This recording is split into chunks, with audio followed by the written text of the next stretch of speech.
Have you ever stopped and asked yourself, am I actually getting anything out of my backtesting? Are you wasting your time?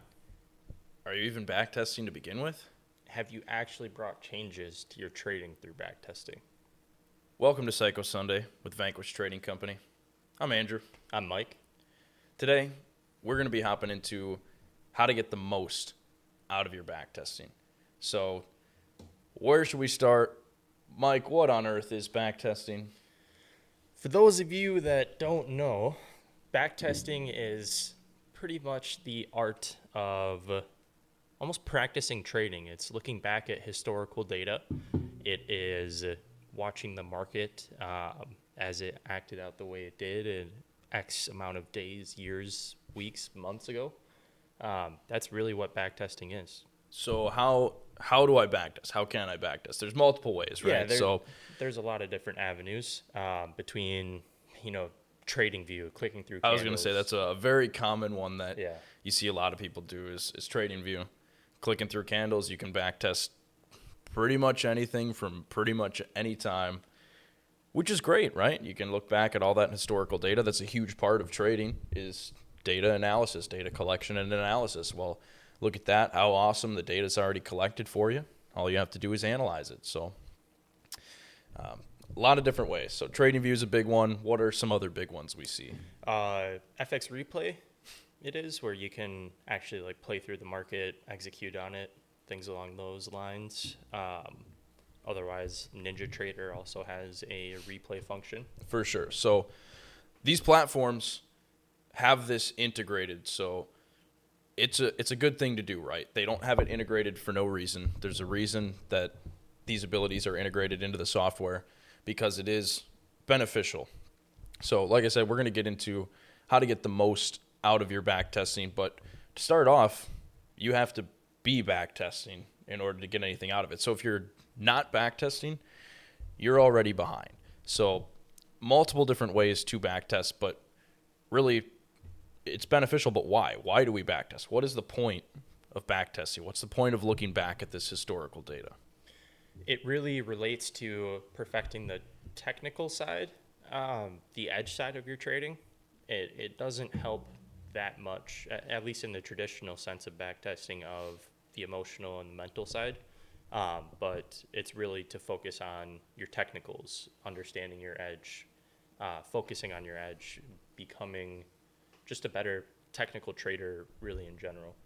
100%. So, and that's the biggest thing we see with backtesting is it's technical analysis. That's where you're really going to get a lot of benefit out of backtesting is on the technical side of things.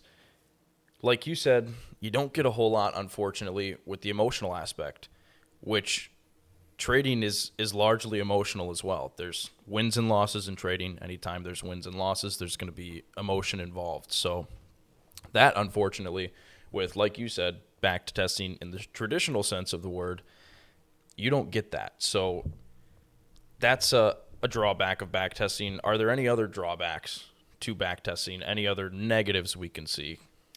Yeah, I would say you can sit there and click through candles and watch trades play out that would typically take, let's say, 5 minutes in the matter of 5 seconds. You can watch that play out, and that doesn't really train you for the market. It trains you to see what a winning trade looks like, maybe, but it doesn't train you of how to execute that move as well as how to manage it.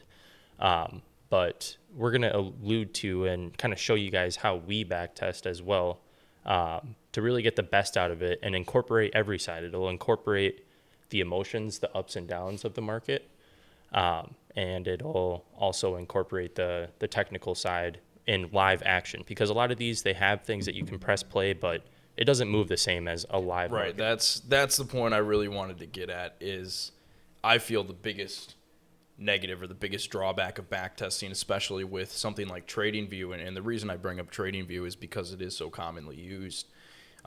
If you're just sitting there clicking through candles, that is absolutely nothing like the way the live market moves. The live market does not move at your click of the mouse. Yeah. You don't get to sit there and click the mouse and wait for the next candle to pop up, and then click it again and click it again and click it again. Click it and, maybe wait a second, check things out, see if you like the look of the price action. You don't get to do that in the live market. That's not how the live market Or works. on FX replay, click buy and then fast forward it to 2x speed until it hits your stop loss or profit target. Right, you're completely negating now that emotional factor of having this open risk in a trade for double the amount of time because you just sped it up times 2. So now you don't have to wait as long, not as stressful. Exactly. So you're completely missing that emotional aspect. So backtesting, fantastic. Please do it. But watch out for the downfalls of backtesting because there are ways to essentially do it improperly, and you're going to be training your brain to see things moving the way they don't actually move. Like I said, price action does not move the way it moves on a market replay during live price action. That's not the way the market moves. It's close and maybe comparable if you're trading on a real high time frame, whatever. But if you're down if you're down to even a 1 minute or 5 minute candle, it is going to move a lot differently. You're not going to see the exact movements. But Andrew, how do you backtest the right way? The right way. So the right way could mean different things for different people, right? There's no one singular right way to do things, but you have to backtest in a way that will actually bring benefit to your trading. That's going to be the most important thing, right? There's no reason to backtest if it's not actually going to improve your trading. So one thing that you can do is record your sessions and then essentially backtest by going back over those sessions that you've already traded. And those don't have to be live sessions either. If you're just learning, that can be something like a demo account. You don't have to actually risk money. So you can still maintain that lack of risk of backtesting, trade it in a live market, and then go back and watch over it again. That way you have a live recording of the session so you can see how price action moves. You're not watching a replay where, the candle pops up or you get, maybe half a candle. You get like the open and the close of the candle, right? Yep. That doesn't really tell you what happened. Whereas if you have a live recording of it, you can watch exactly what happened. So even if you don't take any trades, even if you just record, the time that you would normally trade or that you're looking to start trading and you don't take any trades during that time, like let's say I want to trade, 9:30 Eastern to 10:30 Eastern. I want to trade New York market open. Great. Awesome. I haven't traded before. I want to learn. So I start recording that first hour on TradingView every day of whatever time frame I want to start trading. Now I have those recordings and I can go back and backtest, do whatever I want with these recordings to find an edge, hone that edge before I hop into a live market. And a great way to do that is have a notebook and a pen and click play on your session as if you're about to start trading. And let's say price is gearing up for what you think is a buy opportunity. Pause it, click buy essentially on your notebook, notate where your stop loss would be, and let it play out to whatever target and document it that way. Another good way too is he was saying record it with, demo trades, etc. If you have those trades on there, that's a great exercise too, because if you're clicking buy in an area, but when you're watching it over, you're thinking about selling in that area, there's a problem there. There's a disconnect. One thing I would strongly encourage with any demo trading is be very wary, be very careful that you don't trade the demo accounts any differently than you would trade your own money. Treat it like it's your own money, because otherwise you're just going to be training yourself to then, when you do start trading your own money, you're just going to trade it. If you treat those demo accounts like they're, fake money, which practice makes permanent, Andrew. Granted, this is true. Granted, it is fake money, right? If you treat it like what it is, if you treat it like it's fake money, you are going to be training your brain to trade like it's fake money. Mm-hmm. Now, when you're trading real money, your brain is still trading like it's fake money because that's how you've trained yourself. But now you're trading real money. So something to be very, very careful of. Just watch out for that. Trade that demo account, trade that fake money like it's real money, protect it like it's your own capital. Don't let that fact that it's not real money, don't let that stop you from making stupid decisions, because the whole point of doing this back testing, or this forward testing you could really call it, is gathering data on how you want to trade. And I'm guessing you don't want to trade a demo account forever. You probably want to trade some real money, make some real money, right? So the whole purpose is to set you up to be able to successfully trade real money, be consistently profitable. So you need to treat that fake money, that demo account, like it is your own capital. And even treat your trading journal of writing down a buy execution as if you were actually trading with live money on the market. That's the only way to improve, is practicing perfectly, essentially. Right.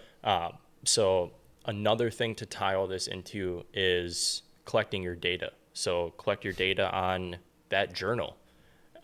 Collect your data on your demo account trading, your live trading, and just be extremely data driven. It'll show you the problems and allow you to correct those loops, 100%. which you can correct through your back testing the right way, not clicking through candles. So that's or loading up 1,000 contracts on TradingView just for fun, just for shits and giggles. Yeah. Isn't it fun to watch those big numbers though? Oh Yeah. boy, is it so fun! Wow, that's great. Don't do that, guys. You're setting yourselves up for failure. Do your back testing, do your forward testing, whatever you want to call it. Trade it like it's real money. Treat it like it's real money. You know, if you've watched other videos of ours before, we've said it before, we'll keep saying it. Treat trading like a business. Don't do this like a game. Don't do this like it's just for fun, casual. Treat this like a business if you want it to pay you like a business. Exactly. But our homework for you guys is to record every session through this week. Let's say you trade for the first hour, record that first hour no matter what. Whether you take trades as well, just make sure you record it. And go back every night, or if you have time the following night, do 2 sessions. Make time. Yeah. If you don't just have make time. And take your journal and do exactly what we talked about in this video of pretending that you're live trading through your back testing. Mm-hmm.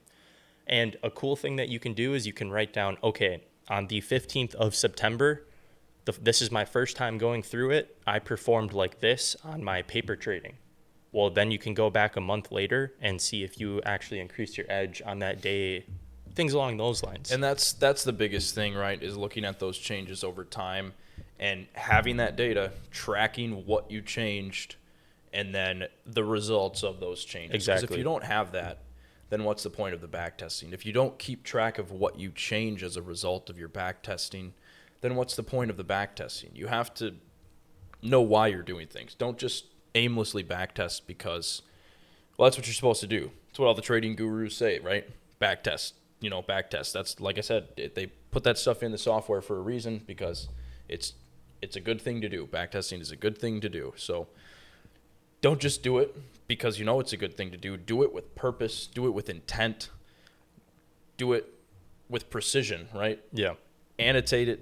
Know what data you've collected. Know what changes you've made, what results those changes brought, and then continue to backtest, continue to forward test, keep honing your edge. But you have to record those sessions. All right, guys. Well, that's about all we had for you. I hope that helped. Make sure you get that shit done this week, but continue to work on conquering your shadow, correct Absolutely. those loops. I appreciate it, Andrew. I appreciate you guys watching. Absolutely. Hope you guys have a fantastic week in trading. You got any questions or anything, post them down in the comments. Hope you guys had a great weekend as well. Remember that you can have a great weekend too, even if you didn't have a great week in trading. You are a person who trades. You are not a trader at the end of the day. So remember that. But thank you guys for watching. Have a great week. Peace. And we will see you in the next one. Peace out.